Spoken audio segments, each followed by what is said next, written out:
चलते हैं आगे। आठवें कवि जो अपने संस्कृत साहित्य में है, उनका नाम है महाकवि दंडी। ठीक है, नाम सुना है? तो अब देखो, दंडी के पितामह कौन थे? मनोरथ, अर्थात परदादा, नहीं दादा। और प्रपितामह थे इनके भारवी। माता का नाम था इनकी गौरी, और पिता का नाम था इनके वीरदत्त। ठीक है, और समय इनका था 8वीं शताब्दी। और इनकी रचनाएं 7वीं से 8वीं शताब्दी इनका जन्म समय माना जाता है। महाकवि दंडी ने 10 कुमार चरितम लिखा है, जो एक आख्यायिका है। काव्यादर्श, जिसमें अलंकारों आदि का अच्छा सुंदर वर्णन है, तो ये काव्यादर्श भी दंडी के द्वारा लिखी गई है। ठीक है, फिर है अवंती सुंदरी कथा, अर्थात ये भी एक कथा है, तो ये भी इनका ग्रंथ प्राप्त होता है। और भी इनके ग्रंथ प्राप्त होते हैं, छंदो विचिति ही, कला परिच्छेद, द्विसंधान काव्यम। तो ये वस्तुतः महाकवि दंडी के ये ग्रंथ है। वैसे 10 कुमार चरितम, काव्यादर्श, ये बहुत प्रसिद्ध ग्रंथ है महाकवि दंडी के, जो बहुत ज्यादा पाठ्यक्रम में पढ़ाए जाते हैं। तो ये आप लोगों को याद होना चाहिए। यद्यपि 10 कुमार चरितम में कथा एवं आख्यायिका दोनों के लक्षण प्राप्त होते हैं, किंतु इसमें आख्यायिका के गुण ज्यादा हैं, इसीलिए इसको आख्यायिका ही कहते हैं। ठीक है, अगर कहें, अगर पेपर में आ जाए कि उभे, तो आपको करना है कथा और आख्यायिका दोनों आ जाए, तो आप दोनों को टिक कर देना। अगर कथा आख्यायिका में से कोई एक आ रहा है, तो आख्यायिका ही करना है। ठीक है, अब विभाजन वर्तमान में मात्र इनके तीन, वर्तमान ग्रंथ इनके 3 भागों में उपलब्ध हैं। पूर्व पीठिका, अर्थात मतलब जो 10 कुमार चरितम है, वो है पूर्व पीठिका 5 उच्छ्वास, और मूल ग्रंथ 10 कुमार चरितम 8 उच्छ्वास का मध्य भाग, अर्थात 10 कुमार चरितम के सप्तम उच्छ्वास में ओष्ठ वर्णों का बिल्कुल प्रयोग नहीं है, अर्थात जिनका उच्चारण ओष्ठ है, ऐसे वर्णों का बिल्कुल भी प्रयोग नहीं है। ठीक है, इस प्रकार से ये इनकी एक विशेषता है।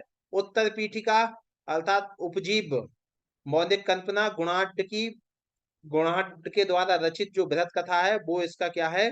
उपजीव्य है 10 कुमार चरितम का, है ना। और प्रधान रस इसमें अद्भुत है, रीति इनकी वैदर्भी है, गुण इनका प्रसाद है। मुख्य अलंकारों का इन्होंने अपने काव्यों में प्रयोग किया है, तो इनके मुख्य अलंकार जो हैं, वो उपमा, रूपक और उत्प्रेक्षा, ये इनके प्रमुख अलंकार माने जाते हैं। ठीक है, उसके बाद दंडी के विषय में कहा गया है, कविर दंडी कविर दंडी कविर दंडी ना संशय, अर्थात कवि दंडी कवि दंडी कवि दंडी, इनके बारे में तो कोई संशय है ही नहीं। इस प्रकार से इनके बारे में कहा गया है। ये देखो, ये सूक्ति कही जाती है, जाते जगति बाद में कहू, कवि इत्यभि धाववत, है ना, कवि इति ततो व्यासे, कवयस्त्वयि दंडिनी, है ना। तो वाल्मीकि, व्यास और दंडी, ये 3 जो कवि हैं, ये संस्कृत साहित्य के बड़े महान कवि हैं। ठीक है ना, जगत में ये 3 ही कवि बिल्कुल देवन के हैं, महाकवि वाल्मीकि, महाकवि व्यास और कवि दंडी। ये इस प्रकार से इनके बारे में, महाकवि दंडी के बारे में कहा जाता है। तो इस प्रकार से वस्तुतः हर कवि की अपनी अपनी एक विशेषता होती है। अब आप कहो कल तो आप कालिदास को श्रेष्ठ कह रहे थे, आज दंडी को श्रेष्ठ कह रहे हैं, तो किसको श्रेष्ठ माने? तो विवक्षा, जब जिसका कथन होता है, तब उसकी प्रधानता होती है, बाकी वस्तुएं वहां गौण हो जाती हैं। मान लो आप जब भगवान की चर्चा करोगे, तो दुनिया की सारी चीजें गौण हो जाएंगी, वहां पर सिर्फ भगवान मुख्य होगा। जहां आप शास्त्र की बात करोगे, तो वहां शास्त्र की प्रधानता होगी, और बाकी की बाकी चीजें वो सारी की सारी गौण हो जाएंगी।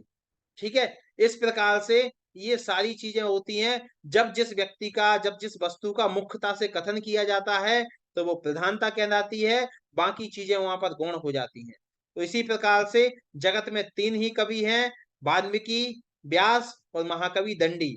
तो इनकी ये जो है, ये इस प्रकार से इनके ये ग्रंथ हैं, ये इनकी रचना है।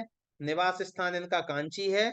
ये आपको अभी नोट्स ग्रुप पर व्हाट्सएप के माध्यम से भेज दिए जाएंगे, तो आप इनको एक बार और अवलोकन कर लीजिएगा। और यहाँ तक आपके ये महाकवि दंडी का परिचय जो है, वो संपूर्ण होता है। अब चल